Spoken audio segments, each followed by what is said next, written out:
৩৭,৮১,০০০ টাকায় গত পহেলা বৈশাখ থেকে ৩ বছরের জন্য কুষ্টিয়ার ভেড়ামারা উপজেলার ভগীরদহ জলমহলটির ১৩ কিলোমিটার জেলা প্রশাসকের কাছ থেকে ইজারা নেয় জনসেবা মৎস্যজীবী সমবায় সমিতি। প্রায় অর্ধ কোটি টাকার মাছ ছেড়ে চাষ কার্যক্রম শুরু করেন মৎস্যচাষীরা। তাদের অভিযোগ, স্থানীয় সাবেক বিএনপি নেতা রবিউল সরকার ও আসাদুজ্জামান মিঠু সহ বেশ কয়েকজন প্রভাবশালী জোরপূর্বক দখল করে জলমহলটি, তুলে নেয় অর্ধ কোটি টাকার মাছও। এছাড়াও হুমকি দিয়ে জলমহল ঘিরে তারা চালাচ্ছেন অস্ত্রের মহড়া।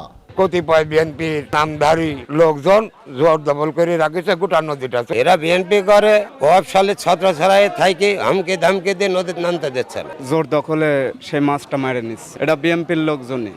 এখন এটা তো আমরা ডাকে পাইছি, এটা তো আমাদেরকে সরকার বুঝাই দিছে। অভিযোগ দেওয়ার পরেও মিলছে না প্রশাসনের কোনো সহায়তা। এতে চরম বেকায়দায় পড়েছেন মৎস্যজীবীরা। জলমহলটি ফিরে পেতে প্রশাসনের হস্তক্ষেপ চাচ্ছেন তারা। তবে জলমহল দখল ও মাছ তুলে নেওয়ার অভিযোগকে ভিত্তিহীন বলে দাবি করছেন অভিযুক্তরা।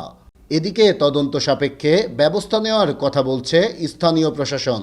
জলমহলটি দখলমুক্ত করতে দ্রুত ব্যবস্থা নেবে প্রশাসন, আবারও মাছ চাষ করবে মৎস্যজীবীরা, এমনই প্রত্যাশা সংশ্লিষ্টদের।